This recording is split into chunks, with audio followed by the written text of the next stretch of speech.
tugane rero gukira no komoka kw'igihugu. Ni gute umuntu akiza igihugu? Isi yose irageramo, isi yose iri mu bibazo, guhera mu Burayi, Amerika, Afrika, byo noneho bikaba karusho. Abaturage bararira barataka. Ese Imana yaraturetse yagiye hehe? Abantu benshi baribaza gutyo. Kuki isi abantu bafite ibibazo? Icya mbere na mbere ugomba kumenya ko isi cyangwa igihugu ni abantu. Iyo abantu batari mu mwuka w'Uwiteka, mu ijambo ry'Uwiteka, mu nzira z'Uwiteka, izo nzira z'Uwiteka bakazireka nk'uko tugiye kubireba, byanze bikunze igihugu cyose kigira ibizazane, amadidane, amatati nk'uko abashinga nayo babivuga. Reka nkubwire rero ngo mbere yo kwinjiramo banza ukandeho like kugira ngo ukukuri kuzamuke kugere ku bantu benshi cyane, maze abantu bakanguke barebe uko batera intambwe bagashyiraho n'agatafari gato kugira ngo turebe ko ibihugu byava mu bibazo. Ni gute wakiza igihugu?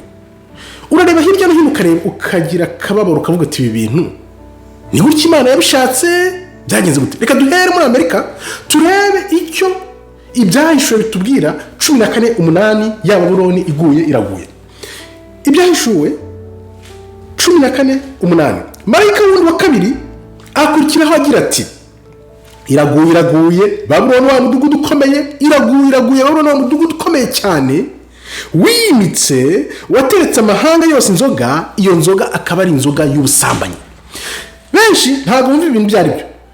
Iyo amashyanga yigaruraga isi yashaka kubajyana mu mujyi wabo wa Satani, kuko Satani niwe wahawe iyi si kugira ngo ayitegeke, noneho byose bikava ibukuru bikamanuka wa mwera wose ugakwira hasi. Arizo gahunda Satani afitiye kugira ngo yigarure isi, bikagera iwacu, bikagera muri Afrika, ugasanga uBwicanyi, ugasanga za sida, indwara, ibintu byinshi cyane, uburaya, amashyari, amatiku, uBwicanyi n'ibindi byinshi cyane, bikaba ari byo biri mu mitima y'abantu.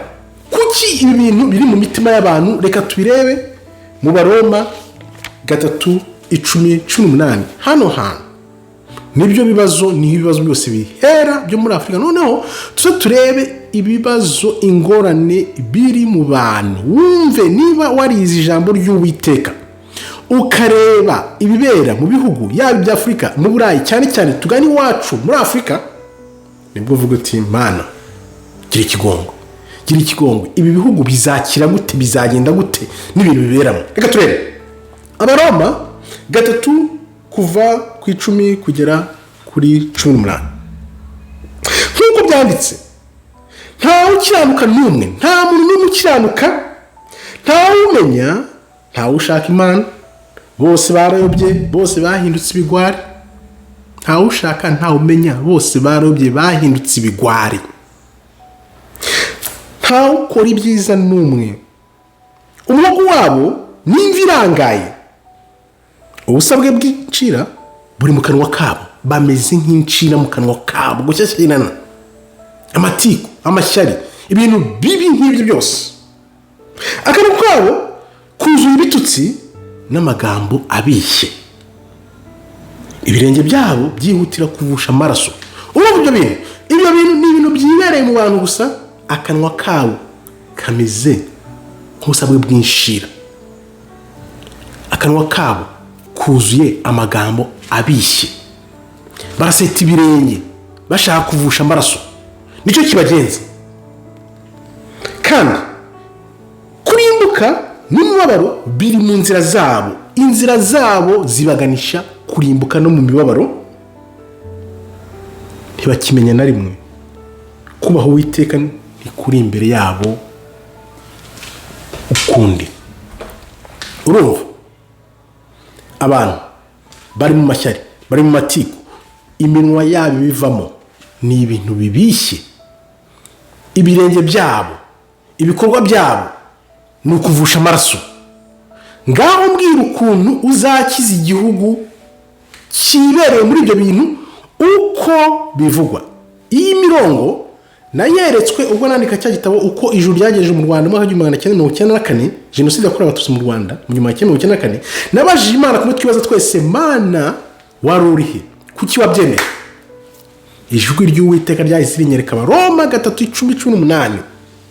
nta n'umwe ushaka imana, nta n'umwe ukurikira imana. Abantu bose barayobye, abantu bose bari mu mashyari, amatiku, urwango, ibyo bintu byose, guseta ibirenge bashaka kuvusha amaraso, kugambanira umuntu mugenzi wawe kugira ngo ave mu buzima, nibyo biranga abantu. Ni gute rero ibintu byose byabaye akarango k'abantu byahinduka kugira ngo igihugu gikire cyomoke?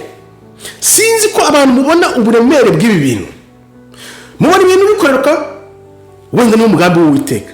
Hari igihe ngenda nicara nkavuga nti wasanga ibi ari byo bizomura abantu, kuko nimara kubaho abantu wenda bazatuza bacisha bake bavuga ati ibyo twabonye reka noneho dutuze twumvikane dusenyere mu byumwe kugira ngo twongere twubake ba bantu bakunda Imana. Ni gute wakiza igihugu? Ni gute isi igeramiwe igiye mu irimbukiro yahindukira kugira ngo icike uburakari n'umujinya w'Uwiteka?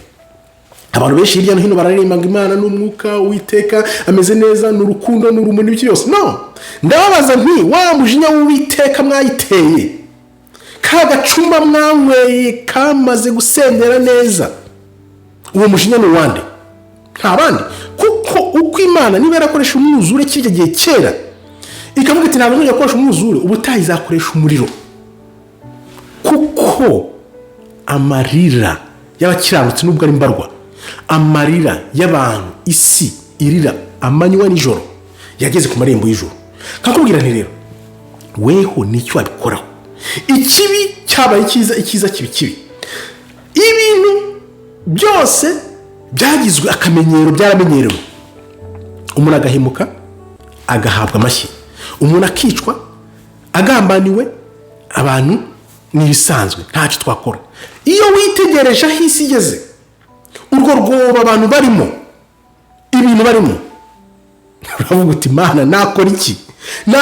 Kuko ubona abantu babigize akamenyero, barabimenyereye ngo ni kakabiri kakirwa nk'akeza. Ndavuga nti Imana, ni gute umuntu yakiza igihugu? Ni gute umuntu yakiza isi? Kristo niyongera agaruke kugira ngo yongera dupfire se? Yapfuye rimwe, ubundi azagaruka ameze nk'intare ya Yuda. Ntago azagaruka bembereza abantu, azagaruka nk'intare ya Yuda arwana. Azaza arwana nande?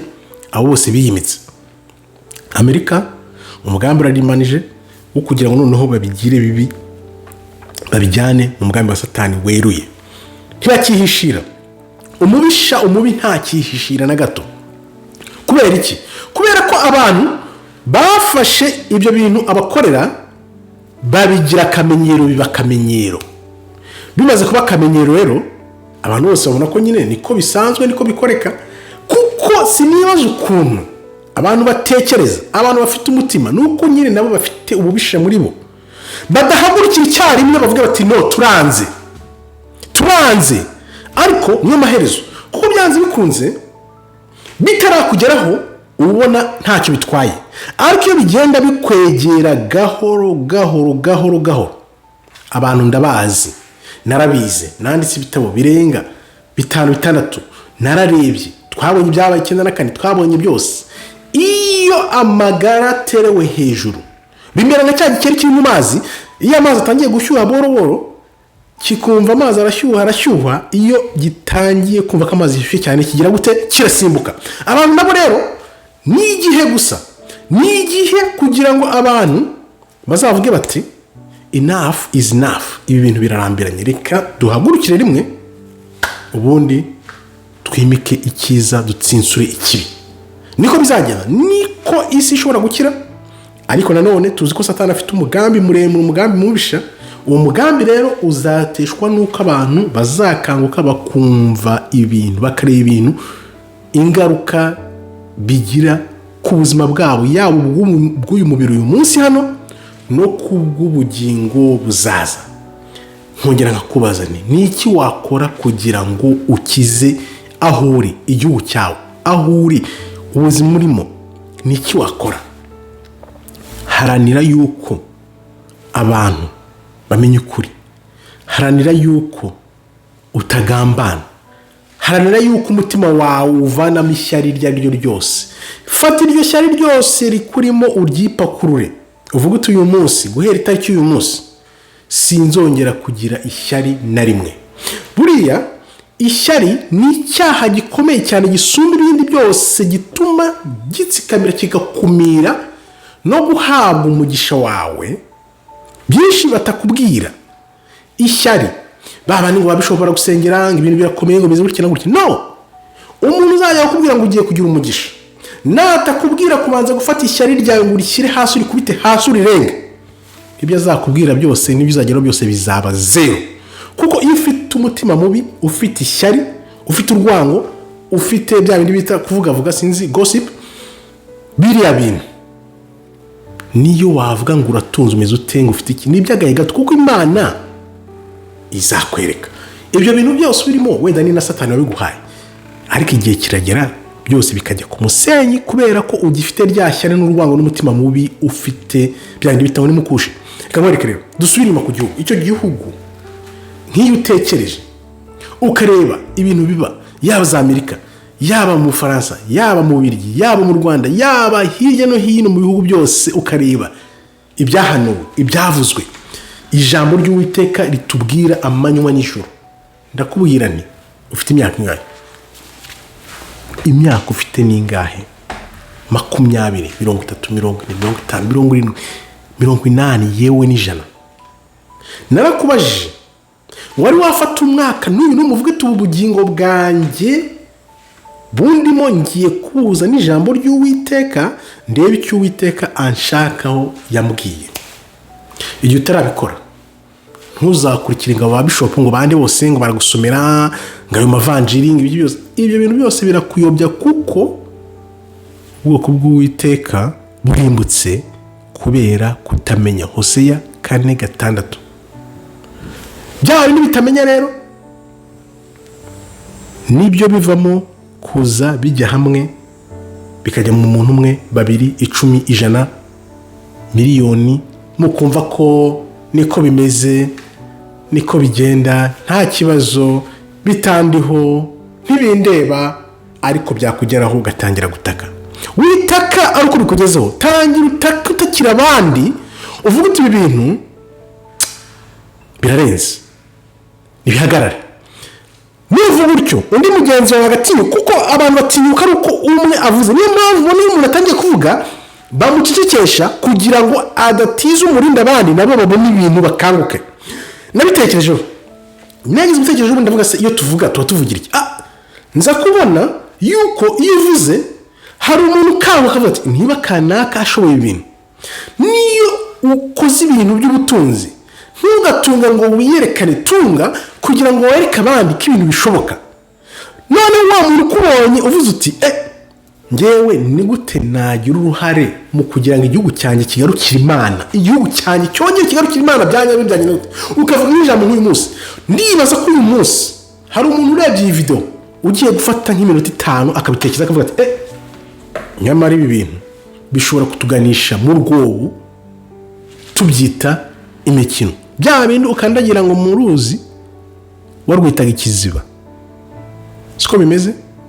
Ndakubwira nti rero gira umuhate, urukundo, ubanza wivanemo ishyari. Iryo shyari nararirebye ndavuga nti uzi ko twinshi turibeshya, dushakira ibintu hano kure. Uvuze uti umuntu wese nagiriraga ishyari, umuntu wese nifurizaga ikibi, ndabiretse mu mutima wanjye, mu kanwa kanjye nta kibi kizongera kumvamo nifuriza umuntu nabi. Uzarebe, uzabikora iminsi 30, uri wimigisha uzabona. Bya bintu byose biri gusengera uvuga uti ngo kuki bidakoreka bidakunda, n'ibyo byose naho ngaho bizingiye, rya shyari riri mu bantu. Niba kuryivanye muri iryo shyari rikakuvamo neza, uzambwire nyuma y'iyo minsi 30 ubyitwararikamo, urebe ukuntu uzahinduka. Nibwo uzahinduka ugatangira gushaka impamvu Imana yagushyize kuri nosi, ugatangira no kubera abandi urumuri. Niryo banga batakubwira. Ngaho nawe mbwira uyu munsi kubona isi, uyu munsi kubona igihugu aho uri, ibikorerwa abantu, ibyo abantu barira bataka, ese ubona bikwiriye gukorerwa muntu koko? Akarengane umuntu yahura na kuko ariko kose akwiye kubahura nako. Byibaza ati kuki ntibiganire matamatama gusa, nubwo nzi ko hari aho abantu bashobora kuba bikomeye ko wabihingutse kugira ngo nabivuge, ariko iyo uri kure mu mwuka ureba ingorane bizatera abantu, bizakurikira abantu imyaka n'imyaka, kubyikuramo ni impuhwe z'Uwiteka gusa zizabishoza abantu. Nkakubwira nti rero, wewe muntu wumva unyotewe yuko isi igira amahoro, abantu bakaba mu mudendezo w'Imana yabaremeye, tangira uyu munsi uvuga uti nanjye ngiye kuba urumuri, kabone niyo wabizira niyo wapfa uzabaho, kuko ntabwo turi umubiri, turi roho iri muri twebwe. Nkakubwira nti rero, mwebwe mukomeje kwiyandikisha muri benshi, ndabashimiye. Nawe utarandikisha subscribe kandi aho like kugira ngo ukuri kugere ku bantu benshi cyane, ntukwihererane. Nzi neza ko benshi mu mitima yabo banyotewe kubona ikinyuranyo cy'ubuzima bwiza bagombye kubamo, ariko ntibikunda kubera ingorane n'amadidane n'amatati ari mu bantu hirya no hino.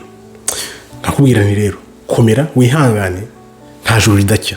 Tuzi neza ko iby'Imana yanditse yavuze bizasoza. Satani azatsindwa, ahubwo ntuzatsindanwa na Satani.